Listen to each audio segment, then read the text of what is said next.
Good morning again. My name is Dr. John Taylor Kent. This is Saturday morning, August 5th. I'm tired at the moment. I was going to lay down and take a nap. I had a good walk with the dog, had a good breakfast, good talk with my buddy here. And it occurred to me that I want to explain the differences between a Jew and an Israelite and an Israeli.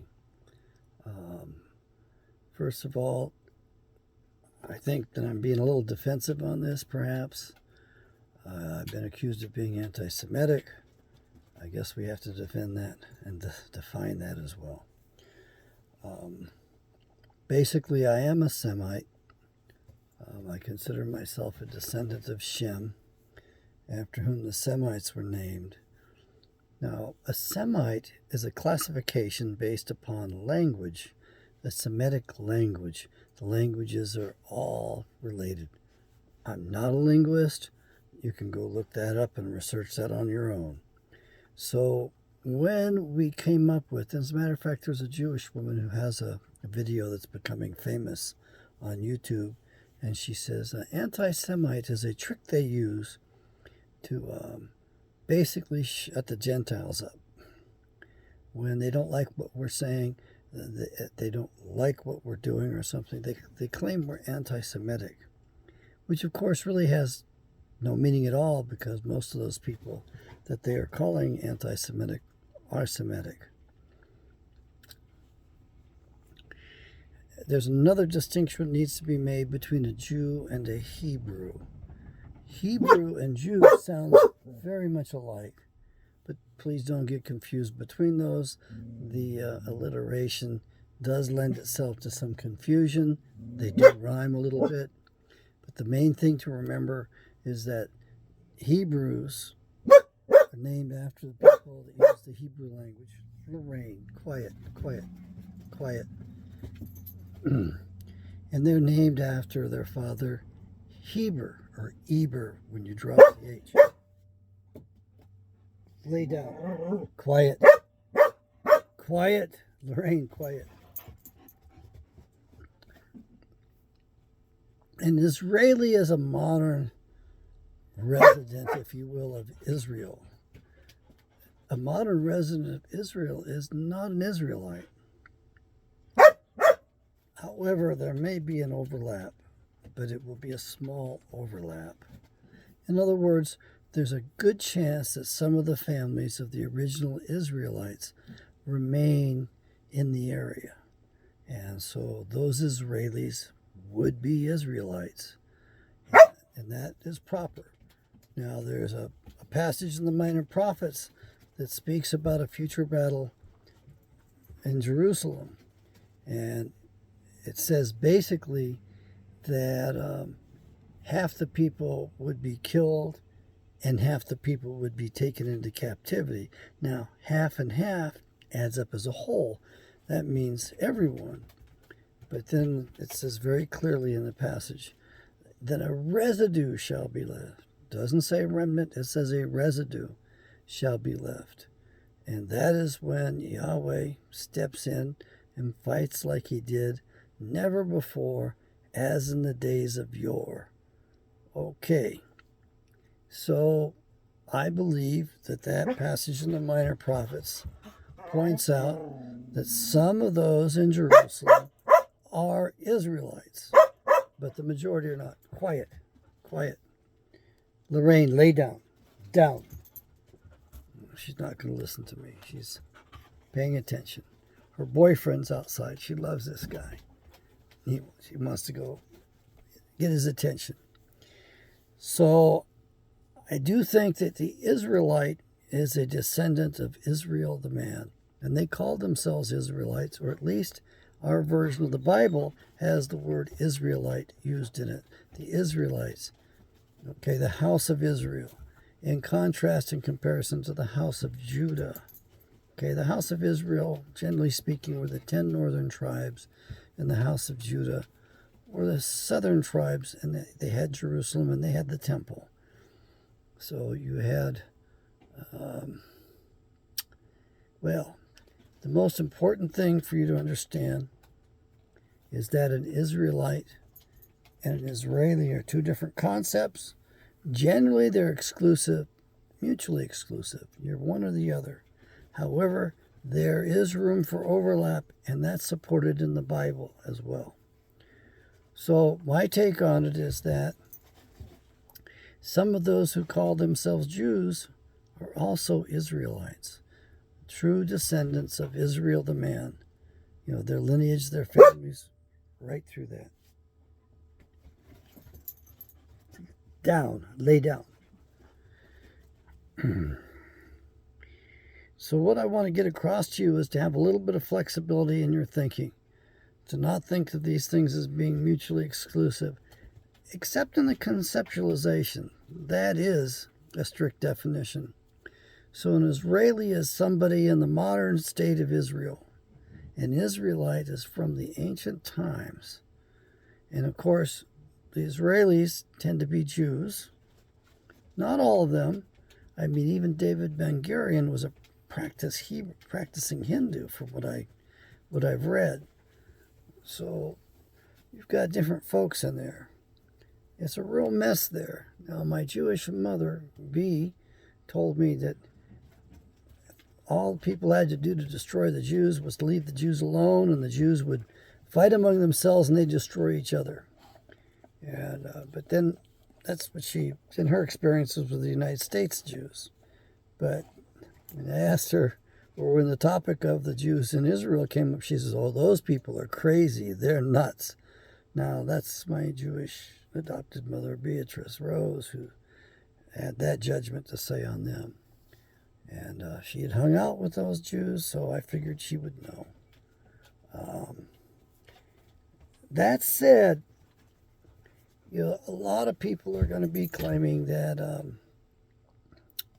all kinds of stuff. I just want to basically get it out there that an Israelite and a Jew are two different things, but they're not necessarily mutually exclusive.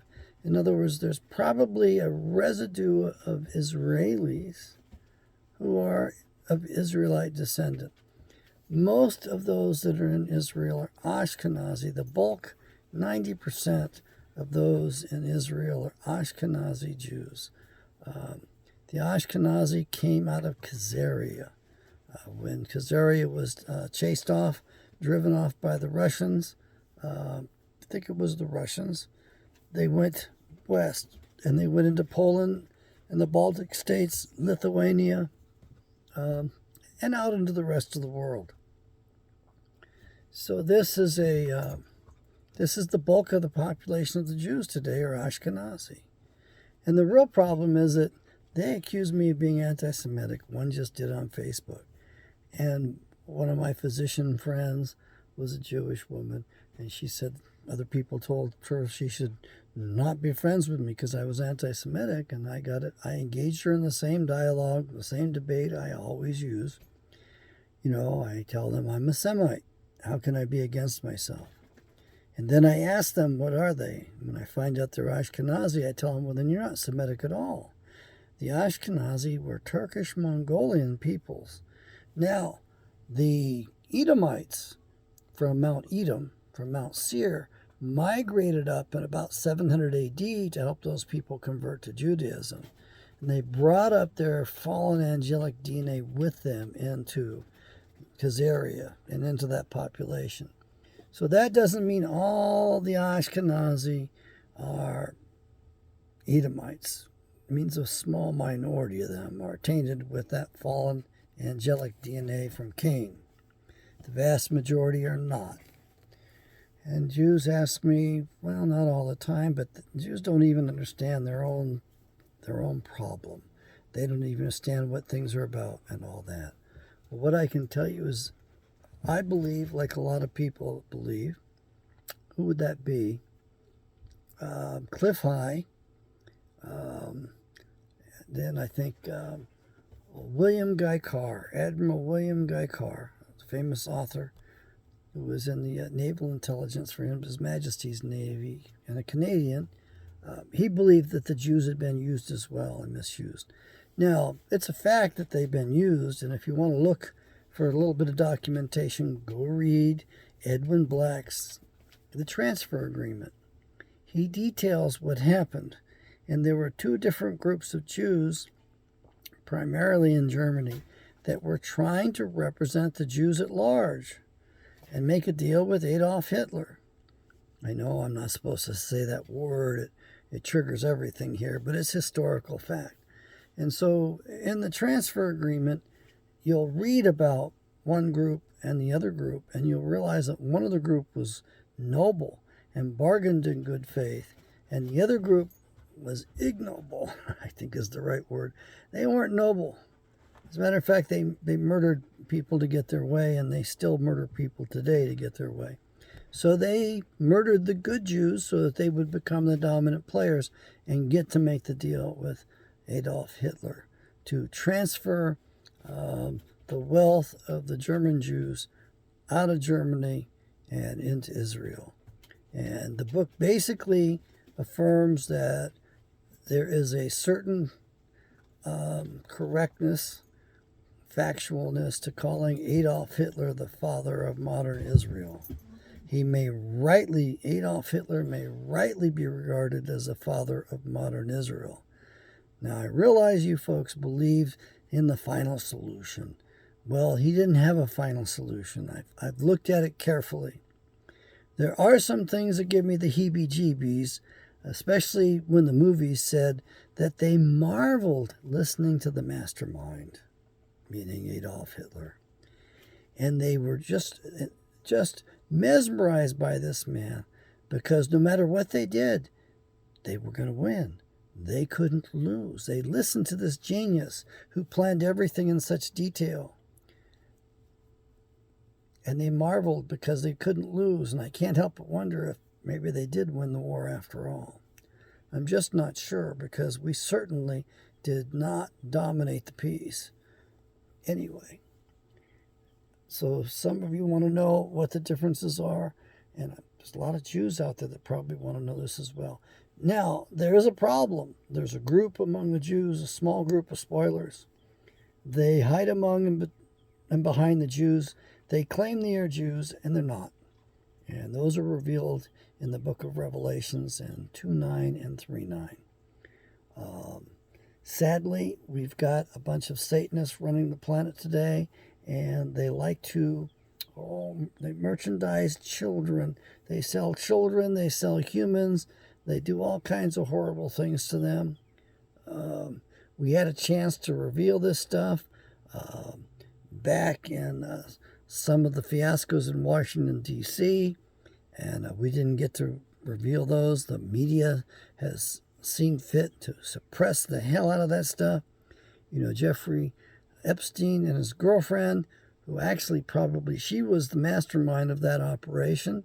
I think she was. I think he was just a front to protect her. And I think that they were trafficking in children as well, and that children were actually sexualized, raped and trafficked, probably killed and sacrificed on Epstein's Island. We can't get the truth from our institutions anymore. They do their best to help those guys, to hide those things. We've got Prince Andrew that was involved in that, and we still haven't seen him charged, brought to justice. We've got even famous attorneys and judges. Chief Supreme Court judge, his name's on the roster. Yep, on the Lolita Express. Anyway, so what I want to get across to you is that the concepts are distinct. However, you can have an Israeli who is an Israelite. All right? Got to be flexible on that. You have to understand that's a distinct possibility, and the Bible does support it by saying a residue will remain. So I think there's a residue of Israelites in Israel. I would not call an Israeli an Israelite. I would not call an inhabitant of that illegal stamp of a country that was founded upon terrorism and basically stolen property. I wouldn't, I'm getting carried away. Henry Kissinger said something which I actually agreed with or found somewhat endearing. He said in order for there to be world peace, Israel would have to cease existing as a nation. Now, whenever I hear a saying like that, I do my best to figure out how can this be true? How does this work out? Well, it just might be that Henry Kissinger meant something other than what we assume. We would assume that means Israel has to be obliterated for there to be world peace. No, it has to cease being a nation. Well, does that mean it has to cease being separate? Or it has to become the world leader? So it isn't a nation anymore, it's the whole world? I don't know what these guys are saying. But I do know that I don't want any confusion out there. There are some good Jews out there. I don't like the religion. There's problems with the Protestant religion as well, the one I was reared in. So I don't care much for the Babylonian Talmud and some of the practices out of Babylon. It's hard to say how much they've been infiltrated and how much they've been influenced by some evil stuff out of Babylon, which could have started in Egypt before then as well. So my advice to you is be aware that there are differences. The Israelites were a patriarchy. You know, the lineage was handed down through fathers. That's why the Bible mentions fathers so much. And I think it's important to understand that because it's the God of our fathers, the faith of our fathers. That's what's referred to in the Bible. It's not the God of our mothers or faith of our mothers, although these women had some tremendous faith to pull off the stuff they did, some of the strength that they had and all. Okay. So that's it. This goes on Awakening Israel so that you people will have a little bit of flexibility in your minds. Don't get so rigid. By the way, as far as Israelites being white supremacists, it's kind of hogwash. We're the servant race. As far as Israelites being black Hebrew Israelites, there's actually support for that. And my white supremacist friends will be upset with me for saying this. But there's actually a good basis and a lot of logic and historical evidence that supports that as being true that there were black Hebrew Israelites. I believe that the Ethiopians may have preserved the Bible, and if it wasn't for some of those preservations, we'd be out of luck on some of the manuscripts. So be open to it. Remember, every knee shall bow. So who am I, or who are you, to tell somebody else not to worship Yahweh? That's idiotic. I'm not going to tell somebody not to worship Yahweh. I think everybody should be following the Ten Commandments, natural law. I think everybody can learn from the Bible. And as far as salvation goes, if you're from another race or species or whatever you want to call yourselves, then it's incumbent upon you as a believer to read the Bible yourself, for yourself, to work out your own salvation. And when you figure out who you are and how you fit into this grand scheme of things and your path to salvation, then tell the rest of us about it because we want to know. I don't want to exclude anybody. However, I do want to draw the lines. When it talks in there about women dressing as men and men dressing as women and the abominations of those things, I want to adhere to those guidelines. I believe that there's value there. There's great merit in following the directives given to us in the Bible, and especially the Ten Commandments. We'll talk about more about the lessons from the Bible, but this is the differences between an Israelite and an Israeli. And as you can tell, there's a room for overlap. Be flexible in your thinking. That's a sign of being young and being healthy, is to have flexible minds. And you're going to have to flex greatly in order to understand the Bible properly and overcome your brainwashing. Yahweh bless.